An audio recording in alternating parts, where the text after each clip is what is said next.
Jowa na kita ngayon, ha? Hello po mga Kalingap Dumaguete. Kumusta po kayo? At maraming salamat po sa ating mga viewers, sa buong Kalingap na reactors at Kalingap.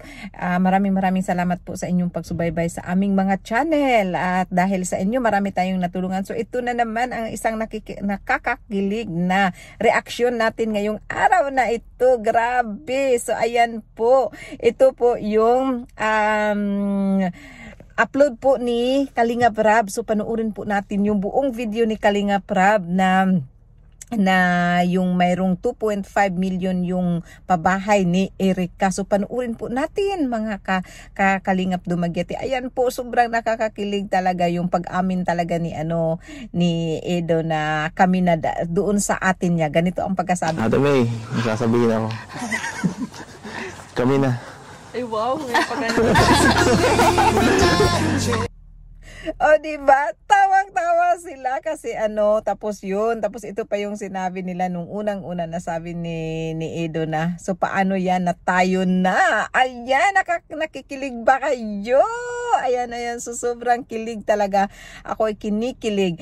Ayan, so dami talagang gustong-gusto na magkatuluyan itong dalawa. Pero syempre, sa latest upload po natin na kailangan pang mag-aral ni Erica. Kaya respeto naman So ayan po, kilig ba kayo na magjowa na sila? Pero challenge lang yan for one day. It's a prank. Prank lang yun. So ang challenge na to ay one day jowa challenge.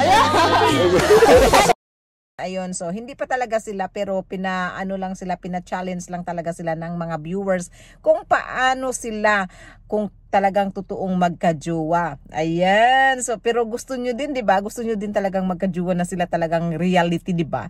Ayan, so maraming salamat po sa inyong pagsubaybay sa aking munting channel at ingat po kayo palagi. God bless at sa muli. Bye. Shout out. Ito po mga Kalingap, gusto ko lang po magkita yung sponsor natin. Kalingap Dumaguete. Salamat po, Kalingap Dumaguete. Kalingap Dumaguete.